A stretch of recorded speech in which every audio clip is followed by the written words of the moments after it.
Welcome to the Deep Dive.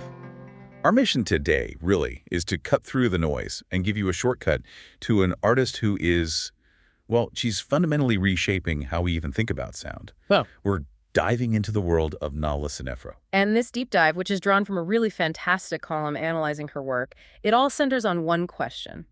How does Sinephro, with her 2021 debut Space 1.8 on Warp Records, get the listener to just completely abandon the idea of a song? Right. And to embrace sound as something else entirely. As a mental environment. The starting point for this is a bit abstract, but also very physical.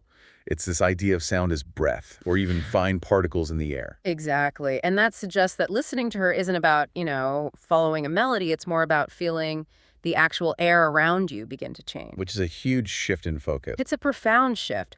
We have to understand that Sinephro's goal isn't just about jazz technique or pushing a genre forward. She's asking this fundamental question of what does sound actually bring to the human experience? Her music aims to make the acoustic sound itself an environment for the spirit.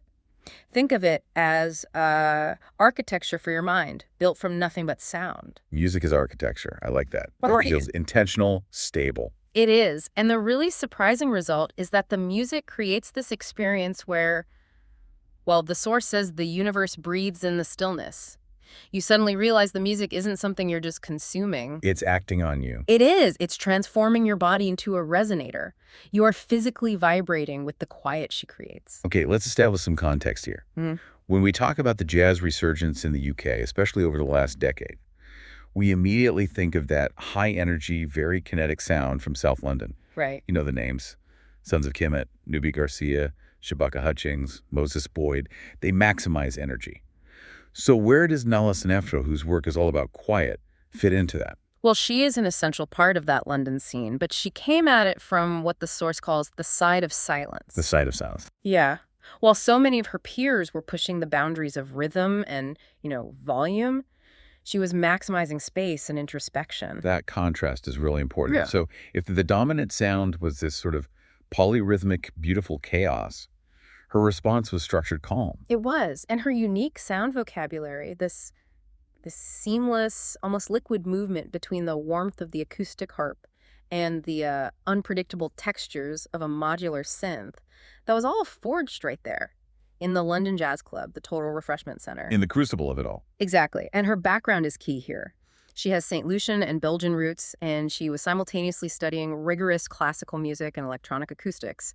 That duality is everything. So she's synthesizing these almost opposing forces in one of the most creatively chaotic hubs in the city. Yes, and when she talks about her process, that physical metaphor comes right back. She says, sound is for me like fine particles in the air. So not big, solid musical blocks. No, not at all. It's about layering these microscopic particles of sound and frequency.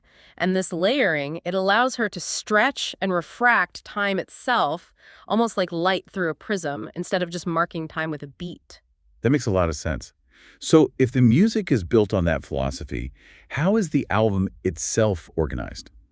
When you look at the structure of Space 1.8, with the tracks just moving from Space 1 to Space 8, it feels like a deliberate path. It is entirely deliberate. It's structured less like a collection of tracks and more like a yoga or meditation session. Really? Yeah. Each of the 8 pieces represents a specific phase of breathing. So as a listener, you're not just passively hearing music, you're being guided through an acoustic mental process. Let's walk through that. So Space 1 is the opener, the entrance. What's happening there? It's all about these minute modular sounds that just establish the environment. The point is to open the space, not to fill it. It's a signal to the listener to, forget what you expect from an album. And then as you move through, you get moments like Space 5. Right. In Space 5, you might hear the familiar sounds of a jazz ensemble, but they're fleeting. They're like these little glimpses of light that appear and then they just disappear. It suggests impermanence. So the familiar jazz parts are just there to highlight the silence around them. Precisely. And the whole ritual culminates in Space 8. This is described as the 8-minute deep breath. It's where all the previous sounds settle. It's the residual echo of the universe, the sonic equivalent of, say, Savasana at the end of yoga. Everything returns to stillness. Everything returns. You call this an acoustic mental ritual, which is a really powerful phrase. Yeah. How does that connect her work to, say, the history of spiritual music? Well, it puts her in direct conversation with figures like Miles Davis in the late 60s. I mean, just as Miles was searching for the space between sound on an album like In a Silent Way, Mm. Nala is seeking the sound's breathing. She's not just using silence for contrast. She's arguing that the sound itself, the note, the frequency, has its own life force, its own rhythm, completely separate from a drum kit. So what does this all mean for the genre label she gets? Ambient jazz. A lot of people hear ambient and they just think, pleasant background music. Is her work passive? Not at all. And the source is very clear on this. In this context, ambient jazz is not a genre category. It's an attitude of sound. An attitude? It's a philosophical stance. It takes Brian Eno's original idea of environmental music that can blend in, and it fuses it with the spiritual seeking framework of jazz masters. That's a powerful blend, taking Eno's neutrality and giving it Alice Coltrane's spirituality. What does that attitude actually create? It creates a clear lineage. Sinephro is part of this spiritual inheritance that follows people like the minimalist composer Harold Budd, the celestial harp of Alice Coltrane, and the ambient spiritualist Laraji. Wow. And by combining these influences in the 21st century, in what you could call the post-club era, her sound gets defined as meditative modernism. Let's unpack that term a bit. Meditative modernism. Modernism suggests new tools, but meditative suggests something ancient. What does it actually feel like for the listener? It means she's offering an ancient sense of rest, but using totally contemporary technology. And that post-club era idea is important. After decades of electronic music designed for movement, her music is designed for stillness. Right. And the result is that traditional rhythm often vanishes completely. Melody just drifts. And what's left is only the raw sensation of time and space. You stop trying to find the beat and you just sink into the texture. That idea, moving from beat to texture, brings us right to the tools she uses. She's a harpist, one of the most ancient instruments, yet live sansed. She's also operating a Eurorack modular system. Simultaneously. That's a highly complex machine. For anyone who isn't familiar, what is a modular system and how does this technology interact with such an organic instrument? Okay, so a modular system is basically a collection of small, specialized electronic boxes or modules that you connect with patch cables.